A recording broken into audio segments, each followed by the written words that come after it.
ទាំងនេះគឺជាសៀវភៅទាំង24ក្បាលដែលខ្ញុំបានអាននៅក្នុងឆ្នាំ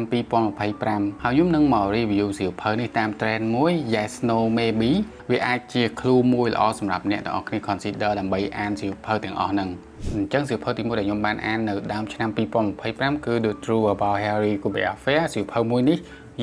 Yes very yes សៀវភៅទី2 No Longer Human ដោយអ្នកនិពន្ធលោក Osamu Dazai សម្រាប់ខ្ញុំសៀវភៅមួយនេះ No សៀវភៅទី3 If Cat Disappear from the World Maybe សៀវភៅទី4 The Little Prince សៀវភៅនេះគឺមានសាច់រឿងនិងអត្ថន័យល្អខ្លាំងមែនទែនប៉ុន្តែនៅពេលដែលខ្ញុំយកសៀវភៅនេះមកអានគឺខ្ញុំមានអារម្មណ៍ថាសាច់រឿងដូចសម្រាប់កូនក្មេងអញ្ចឹងសៀវភៅមួយនេះ No សម្រាប់ខ្ញុំសៀវភៅទី5 Earthling សាច់រឿងនៅក្នុងសៀវភៅនេះខ្ញុំមានអារម្មណ៍ថានៅពេលដែលខ្ញុំអានជិតចប់សាច់រឿងទៅខ្ញុំមានអារម្មណ៍ថាអ្នកនិពន្ធគាត់នឹកឃើញអ្វីមួយយ៉ាងហើយគាត់យកអាសាច់រឿងដែលគាត់នឹកឃើញហ្នឹងយកមកដាក់នៅក្នុងចុងសាច់រឿងហ្នឹងដែលធ្វើឲ្យខ្ញុំមានអារម្មណ៍ថាវាចម្លែកហើយវាអត់ make sense ណាអញ្ចឹងសៀវភៅមួយនេះ No សៀវភៅទី6ផ្កាស្រពោន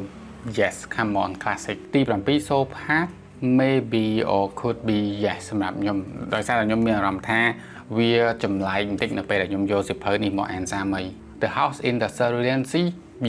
Yes it's very good Day at the Toringa Cafe សម្រាប់ខ្ញុំ No The Waro Bot សម្រាប់ខ្ញុំសាច់រឿងល្អប៉ុន្តែខ្ញុំមានអារម្មណ៍ថាវា familiar ហើយ predictable Maybe All the Light We Cannot See Super yes What you are looking for is in the library Yes Prince Maria was here Maybe